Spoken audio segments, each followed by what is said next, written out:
Hello hi welcome to heart with Swapna. ప్రతి వారి జీవితం ఒక జర్నీ. ఆ ప్రయాణంలో ఎన్నో ఒడిదుడుకులు, సక్సెస్లు, ఫెయిలియర్సు, ఎన్నో మనస్తాపాలు, ఇంకా రకరకాల భావాలు మనకి మెదులుతూ ఉంటాయి. కానీ ప్రతి అడుగులో మనం తీసుకునే నిర్ణయాన్ని బట్టే మన తర్వాతి జీవితం ఎలా ఉంటుందని నిర్ణయించబడుతుంది. సో అటువంటి జీవితాలని కొద్దిగా దగ్గరగా చూసే అవకాశమే heart to heart exclusively on I dream. ఇవాళ హార్ట్ టు హార్ట్లో పరిచయం చేయబోయే అతిథి ఎవరంటే నిజానికి ఆవిడకి పరిచయం అవసరం లేదు. ఆవిడకి ప్రపంచం అంతా దీవిస్తోంది శతమానం భవతి అంటూ. డిసెంబర్ 17న మద్రాసు నగరంలో ఈ తెలుగింటి అమ్మాయి పుట్టింది. తడుక్కుమని తారల మెరిసింది. ఏ సంవత్సరం అనేది నిజానికి అనవసరం, బికాస్ 12 కాపురం నుంచి ఇవాళ శతమానం భవతి వరకు she has been evergreen and ఎప్పటికీ అలాగే ఉండిపోతారని అందరూ ఆశిస్తూ ఉంటారు.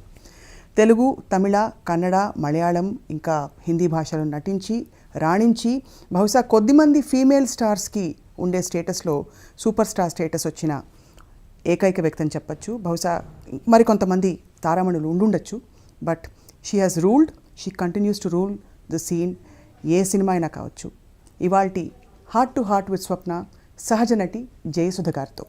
జయసుధ గారు, this is my dream, not I dream to meet you like this.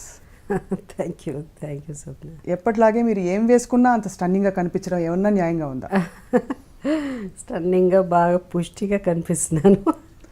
పుష్టిగా కాదు మ్యామ్, మీరు ఏం వేసుకున్నా కూడా there is something about it that you carry your self with such grace and confidence.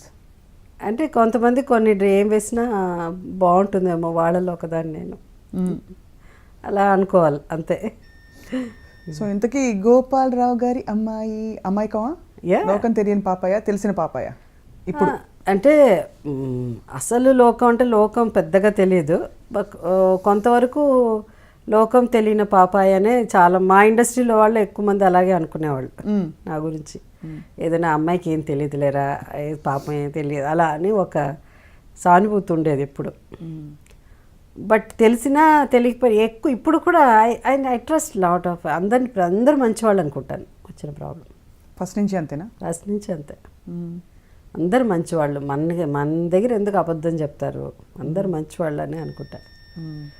అదే. So what a fabulous journey. మీరు తెలుగింటి అమ్మాయి, మా తెలుగింటి అమ్మాయి. మీరు కన్నడ ఫిల్మ్స్ చేసినా, తమిళ్ చేసినా, ఏం చేసినా కూడా డెఫినెట్గా. How do you feel? ఎందుకంటే మీరు స్క్రీన్ మీదకి రాగానే అప్పటికంటే ఇప్పుడు రాను తగ్గుతుందంటారు, మామూలుగా మీకు పెరుగుతుంది. ఒక గ్లో, ఒక గ్లామర్, ఒక అందం వచ్చేస్తుంది ఆ సీన్కే. వెల్, గ్లామర్ అంటే మేబీ క్యారెక్టర్స్ అది. కొంతమంది యూ యాక్సెప్ట్ చెప్తారు కదా ఏజ్ గ్రేస్ఫుల్లీ అలా అని. సో మేబీ నేను ఎప్పుడు నా వయసుని దాచుకోలేదు. ఒక 19 years దాకా ఒక 1 year ఎక్కువే చెప్పేదాన్ని. అంటే 16 ఉన్నప్పుడు 18 అనేవాళ్ళు కదా. అదే 18 years వరకు మేజర్ అంటే 18 అని, అందుకని ఒక 1 year ఎక్కువ చెప్పేసేదాన్ని. సో 20 వచ్చినప్పుడు 21 yearsకి పెళ్లి చేసుకోవాలి అంటే అప్పుడు 21 years లేదనుకుంటా, ఏదో ఒక నామ్ ఉండేది మనకి ఏదో. సో అట్లా 1 year ఎక్కువ చెప్పేదాన్ని. ఇప్పుడు ఎక్కువ చెప్పట్లే, ఇప్పుడు తక్కువే చెప్తున్నాను. బట్ ఇప్పుడు మళ్ళీ చాలా మధ్యలో ఎంత వయసు ఉంటే ఆ వయసు ఉంటే అదే చెప్పేదాన్ని. ఎప్పుడు జనరల్గా మన వాళ్ళు పూర్తి అయిన ఏజే చెప్పాలి. వన్స్ యూ ఫినిష్ ఆ ఏజే చెప్పాలి, మన నడుస్తున్నది చెప్పడానికి లేదు. సో అలా. కానీ ఇప్పుడు ఏంటంటే ఎక్కడో దూరంలో 60 కనిపిస్తున్నది. అప్పుడు నేను ఇప్పుడు 60 వచ్చి 16లా ఫీల్ అయిపోతున్నాను. సో త్వరగా ఆ 60 చెప్పాలని కోరిక. 60 సడన్గా ఇప్పుడు 40 అయిపోయినట్టు అనిపిస్తుంది. లేదులే, నువ్వు సీరియస్లీ నిజంగా. బట్ మీరు బామ్మ క్యారెక్టర్ వేయడం అంటే ఫస్ట్ మేము అందరం శతమానం భవతిలో అదేంటి బామ్మ ఏమిటి, జయసుధ గారు బామ్మ ఏమిటి అనిపించింది. కానీ భలే సెట్ అయింది మీ ఇద్దరి ఆన్ స్క్రీన్ ఇంటరాక్షన్ అంతా. ఎస్, అంటే బామ్మ అంటే నేను ఎన్నో సినిమాలు చేశాను. ఎందుకంటే నాకు 24 ఏళ్ళు, 23, 24 ఏళ్ళు ఉన్నప్పుడే, నాట్ ఈవెన్ 23, 22 years, 23 years ఉన్నప్పుడు ఐ ప్లే శక్తి అనే సినిమా తీశారు. కృష్ణ గారు, రాఘవేంద్రరావు గారి అదేంటి ఆయన డైరెక్షన్లో కృష్ణ గారు డ్యూయల్ రోల్ చేశారు. సో దాంట్లో నేను కృష్ణ గారు పేరుగా చేశాను, కృష్ణ గారు మదర్గా కూడా చేశాను. కానీ ఆ మదర్ అప్పుడు ఆ రోజు కొంచెం ఇప్పుడు చూస్తే భయంకరంగా ఉంటుంది విగ్ అంతా ఒకలాంటి విగ్, ఏజ్ ఫేస్కి విగ్గుకి సంబంధం ఉండదు అట్లా. సో అది మదర్ ఇండియా మీద బేస్ చేసి కొన్ని సీన్స్, అవును కొన్ని సీన్లు శక్తిలో తీసి, సో అప్పుడే చేసేసాను. అలాగే ఒక సినిమా నాగేశ్వరరావు గారు మదర్గా చేశా, జస్టిస్ చక్రవర్తి ఏదో సినిమా. సో చక్రవర్తినా? జస్టిస్ చక్రవర్తి, అవును అదే అనుకుంటా. సో నా భయమే లేదు. ఏంటంటే ఆ సినిమాకి నేనే హీరోయిన్, నేను 80 ఏళ్ళు ఉంటే ఏంటి 20 ఏళ్ళు ఉంటే ఏంటి అని ఆ రోజుల్లో నాకు 22, 23 ఉన్నప్పుడే నేను నానమ్మ గ్రాండ్ మదర్ క్యారెక్టర్స్ చేశారు. సో క్యారెక్టర్స్ అన్నది పెద్ద నెవర్ అన్ ఇష్యూ అంతే. అండ్ ఎప్పుడు మీరు ఏ రోల్స్ చేయనని చెప్పలేదా? అంటే ఇలాంటి క్యారెక్టర్ చాలా బిగినింగ్ డేస్లో ఉండేది, చాలా వాజ్ వెరీ, కొన్ని సినిమాలు నచ్చేది కాదు.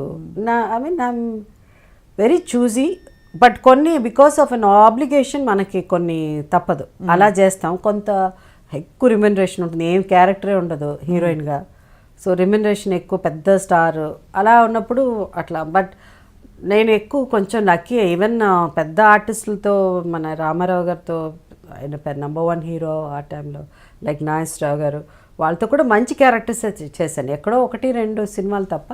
బట్ క్వైట్ సో ఈ టైప్ ఆఫ్ రోల్సే చేశాను నేను. సో అప్పట్లో ఏ క్యారెక్టర్స్ మీరు రిఫ్యూజ్ చేయలేదా మ్యామ్? ఏ క్యారెక్టర్స్ రిఫ్యూజ్ చేయలేదు. అంటే ఈ చిన్న ఇలా కొంచెం ఏదన్నా మరీ డేట్లు లేకపోతే, మరీ నచ్చకపోతే, కొంత డౌట్ వస్తే అలా ఉండేదన్నమాట. సో కెరియర్ అలా సాగిపోయింది.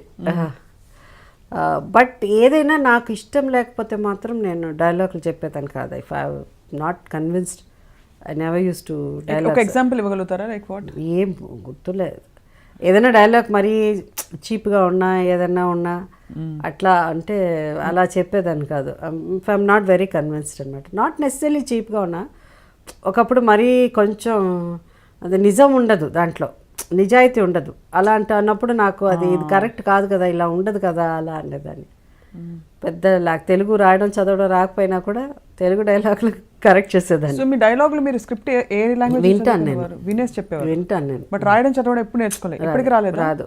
కానీ రాయడం ఎక్కడ రాస్తానంటే ఓన్లీ పబ్లిక్ స్పీచెస్ ఏదైనా ఉంటే పొలిటికల్గా వెళ్ళినప్పుడు రాసుకున్నాను. అదర్వైజ్ ఐ డోంట్, విని చెప్పడమే అలవాటు.